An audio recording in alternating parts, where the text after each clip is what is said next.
Salut à tous et bienvenue dans cette nouvelle vidéo de l'agriculture en vidéo. Aujourd'hui je suis à Longwy, comme vous pouvez le voir je suis devant un gros bâtiment et bien c'est le siège de Dijon Céréales, une coopérative agricole leader en Côte d'Or. Mais je ne suis pas ici pour le plaisir puisque je vais également interviewer le directeur de la communication de cette coopérative agricole. Il se nomme Didier Quintard et on va aller le voir tout de suite. Allez, je vous emmène.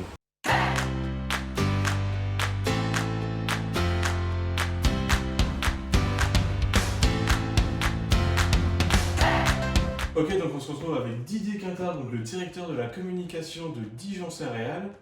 Alors Didier, du coup, on est ici pour parler de vidéo avec vous. Qu'est-ce que vous pouvez nous dire sur vous, en tant que directeur de la communication de Dijon Céréales, sur le monde agricole et quelles sont vos activités en tant que coopérative agricole? Alors la première chose que je peux dire, c'est que d'habitude, je suis plutôt derrière le smartphone C'est pour sûr, tourner. c'est C'est sûr. plus ma position habituelle, mais bon, c'est pas grave, c'est autre chose d'être de l'autre côté.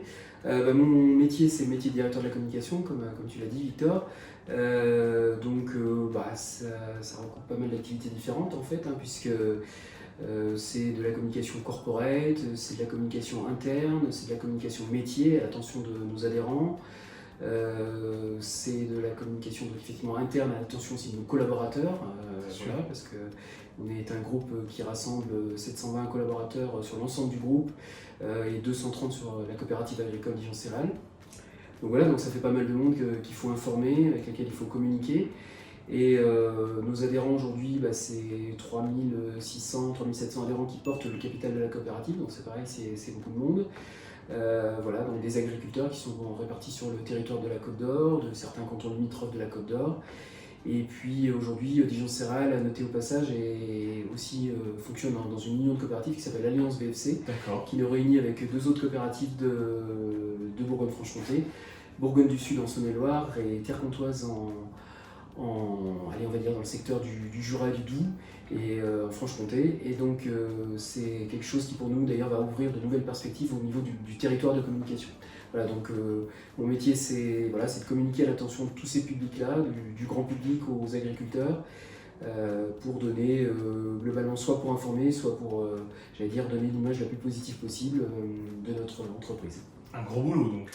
Oui, c'est du boulot, on est bien occupé. On a une petite équipe par rapport à tout ce boulot-là. Toi, tu en as fait partie là, avec nous depuis déjà quelques mois. Donc, avec ton apport sur l'aspect de la vidéo, on y reviendra tout à l'heure, parce qu'effectivement, c'est quelque chose d'important et qui se développe chez nous.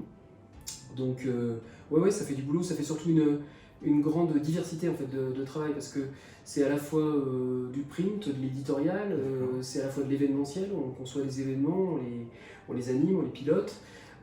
C'est du web, c'est du digital en fait, c'est comme ça qu'on va dire aujourd'hui. C'est des fois de la communication de crise, c'est des fois de la relation presse, enfin voilà, c'est extrêmement diversifié dans tous les champs de la communication. Vous utilisez la vidéo, votre coopérative agricole utilise la vidéo pourquoi déjà vous utilisez la vidéo et dans quel but? Alors, pourquoi la vidéo, c'est pas forcément nouveau en tant que tel, mais par contre, son utilisation aujourd'hui, elle a tendance à monter en puissance, il faut être clair. Elle monte en puissance aussi et je dirais que les produits évoluent. Elle monte en puissance parce que, par exemple, on est présent sur les réseaux sociaux depuis en gros 5 ans. Ça a commencé avec Facebook. Présent sur et aujourd'hui les réseaux sociaux, clairement le produit vidéo est quand même un produit attractif et un produit qui fonctionne. Alors souvent des produits courts, des produits qui sont sous-titrés, qui sont pour une lecture sur les smartphones et tout ça. Donc ça, on essaye d'investir ce champ de plus en plus et pas plus tard que ce matin on reparlait de l'évolution de la stratégie de com sur l'année à venir. Clairement le produit vidéo va y prendre une part de plus en plus importante. Les produits ont un peu évolué, donc ils se sont un peu simplifiés aussi dans les techniques. Aujourd'hui, c'est ce qu'on est en train de faire actuellement. On a un smartphone, on tourne avec. Nous, on y adjoint un petit micro et puis on réalise des interviews comme ça. Dispositif très léger, mais efficace. Finalement, pas forcément besoin de sortir l'artillerie lourde pour ça. Néanmoins, à côté, on conserve certains produits qui sont un peu plus corporate, un peu plus élaborés, le film d'entreprise, des produits comme ceux qu'on réalise dans le cadre de l'Alliance BFC, notre union de coopérative, comme la matinale, qui sont des produits plus élaborés, avec plus de fond, on va utiliser des appareils photo là, pour avoir un peu plus de bokeh, un peu plus de cachet d'image, donc des choses un peu plus élaborées avec un montage plus sophistiqué. Mais voilà, aujourd'hui, la vidéo, elle peut s'arbitrer sur ce registre-là. Et c'est un produit qui est intéressant parce que ça percute. Et puis globalement, je pense qu'on est dans une société du visuel, quoi. Ouais. Donc ça peut accompagner de façon efficace notre discours. D'accord. Voilà. Vous avez parlé de la matinale de l'Alliance, donc tout de suite un extrait pour que vous puissiez visualiser. Donc tout de suite le générique.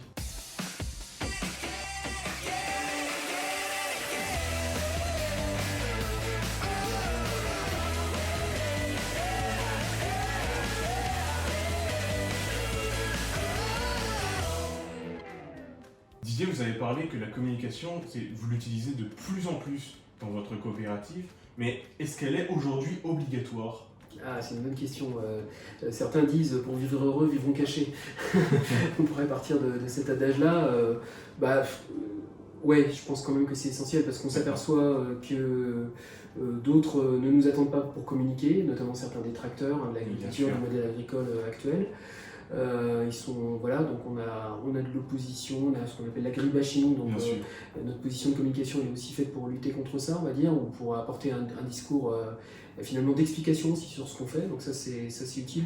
Non, je pense qu'il faut pas avoir peur de communiquer parce que des fois quand on communique pas, ça vous rattrape aussi assez vite avec les médias, le jour éventuellement d'une crise aussi. Parce que communiquer, c'est aussi aller par exemple vers les journalistes. Et du coup, c'est aussi les connaître, c'est aussi savoir leur point de vue, parce qu'après tout, dans la vie, tout le monde a des points de vue qui peuvent être des fois convergents, des fois divergents, mais au moins, c'est dans le dialogue qu'on peut ouvrir des choses.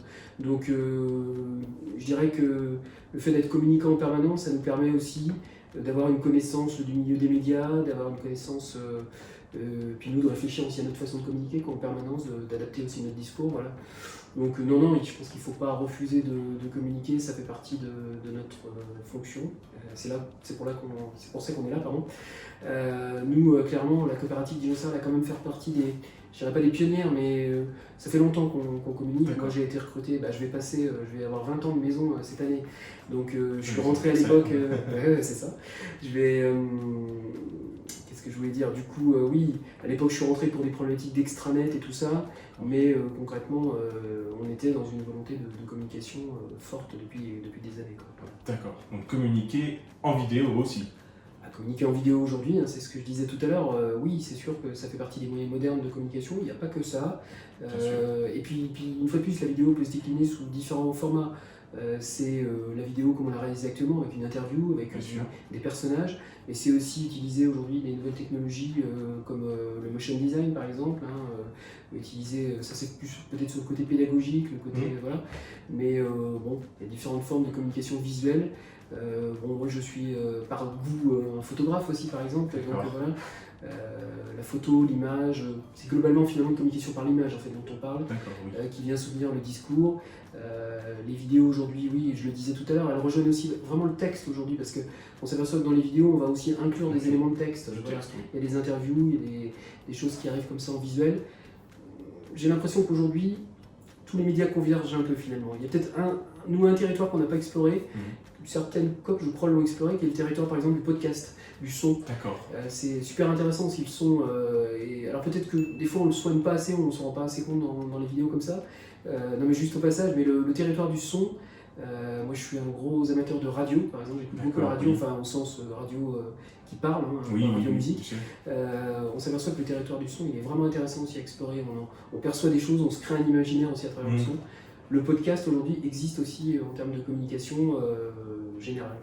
C'est pas de la vidéo, mais c'est aussi un territoire qu'éventuellement on explorerait.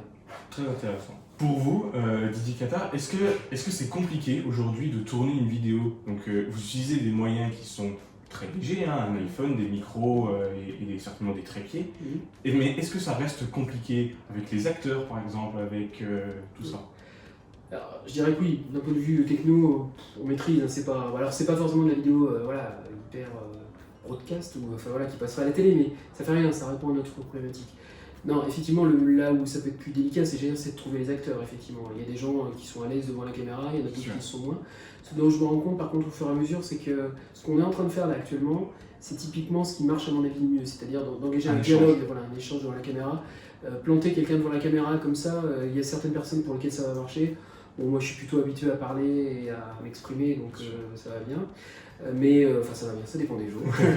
Non mais je plaisante, mais ça va bien globalement. Il y a des personnes pour lesquelles c'est plus difficile, quoi, forcément. On est dans sa tête, on réfléchit à ce qu'on va dire. Alors que je m'aperçois que quand on est dans le dialogue comme ça, on est dans quelque chose qui est beaucoup plus libre.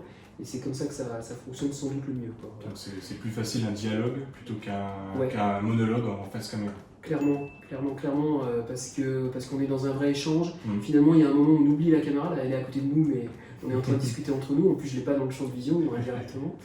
Mais non, je pense que voilà, s'il y a peut-être une petite leçon à retirer de ça, dans le dispositif, c'est engageons le dialogue et ce sera beaucoup plus naturel. Je pense finalement beaucoup plus impactant aussi du point de vue des personnes qui seront touchées derrière la caméra, qui recevront le message.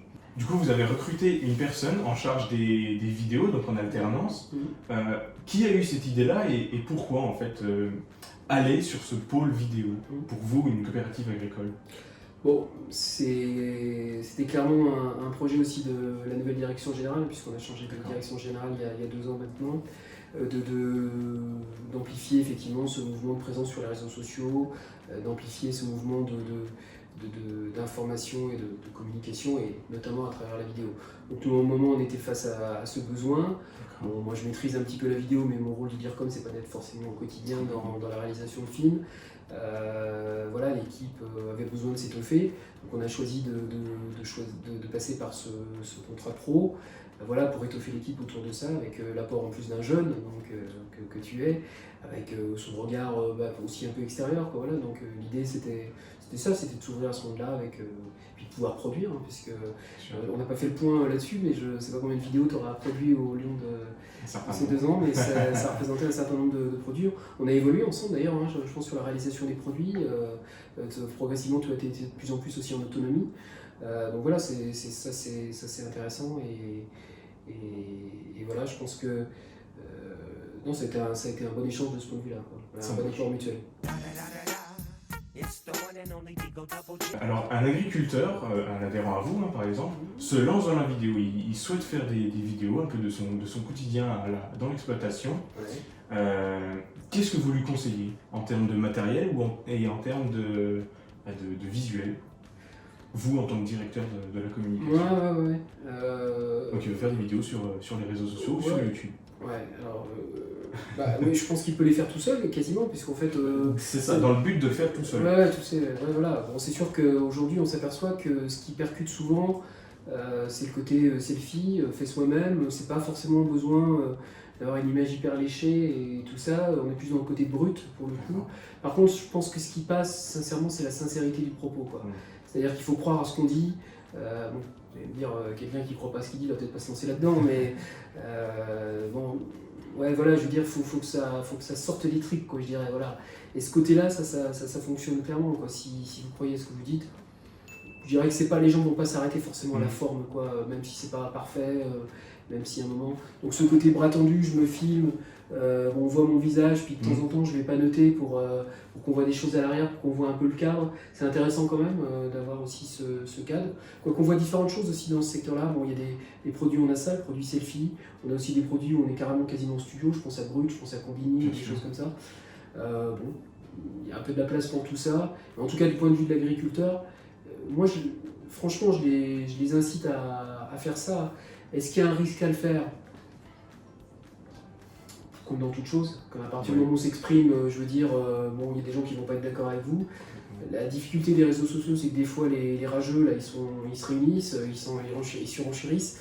Mais bon, nous, ça fait maintenant donc, 5 ans qu'on est sur les réseaux sociaux. Si je fais le bilan, globalement, on a eu très peu de choses, enfin très peu de crises, je dirais, liées aux réseaux sociaux. Alors peut-être parce qu'on fait attention à la façon dont on présente les choses et tout ça. Mais bon, néanmoins, globalement, le bilan, il est positif. Et je pense qu'on a plus de risques à ne pas y être qu'à y être. Ce serait ça ma grande conclusion finalement. Et pour tout ça, aujourd'hui, clairement, la vidéo est un moyen à utiliser avec envie, quoi, avec plaisir, il faut le faire. Voilà. Donc pour résumer, vous l'inciterez plus à partager sa passion plutôt que à le conseiller en termes de matériel technique. Parce que c'est ça le gros point qu'il faut encourager. Ouais, c'est clair, non, mais franchement, ces témoignages spontanés en fait, parce que c'est de ça dont on parle, je pense qu'ils sont utiles. Ils peuvent être, alors des fois on les voit sous la forme du coup de gueule, souvent ces derniers temps justement par rapport à l'agribashing, bon voilà, vous nous dites que le monde agricole c'est ça, mais bon la réalité c'est ça quoi. Donc ça c'est, alors encore là je le dis poliment, des fois c'est vraiment le coup de gueule. Donc ça peut être en forme de réponse, et puis il y en a d'autres qui le font spontanément en disant bah voilà, moi je vous apporte à travers ces petites vidéos un témoignage de mon quotidien. Aujourd'hui je suis en train de semer, aujourd'hui bah, je suis aussi en train de traiter mes cultures avec un produit phyto parce que il y a cette problématique que vous voyez pas forcément, vous n'êtes pas, vous savez pas finalement que vous n'êtes pas cultivateur, hein, donc je vous explique pourquoi je le fais et sachez que je le fais pas parce que ça me fait plaisir, parce que vraiment c'est utile. Donc voilà, donc il peut y avoir ce côté réactif ou ce côté proactif plutôt qui est de dire bah voilà, ça c'est mon métier au quotidien et je le partage avec vous. Les deux formats sont intéressants, les deux formats ont leur place. Je pense que si on est proactif, des fois on n'a pas besoin d'être réactif finalement parce que c'est vous qui avez mené dans un premier temps la danse en matière de vidéo, quoi, en matière de message de communication. Ok. Voilà. Merci beaucoup Didier Quintard. Merci pour cet échange, c'était super. Et puis pour tout ce qu'on a partagé pendant toute cette période où on a été ensemble. C'était avec plaisir. Voilà. On se retrouve la prochaine fois pour une nouvelle vidéo et bien sûr merci beaucoup Didier Quintard. Ok, à bientôt. Merci à tous d'avoir regardé la vidéo et merci à Didier Quintard pour son expertise dans les interviews. N'hésitez pas à vous abonner à la chaîne et à activer la petite cloche pour ne pas rater les prochaines vidéos. Et n'hésitez pas à lâcher un petit pouce bleu, ça me récompensera dans mon travail. Et moi sur ce, je vous dis ciao!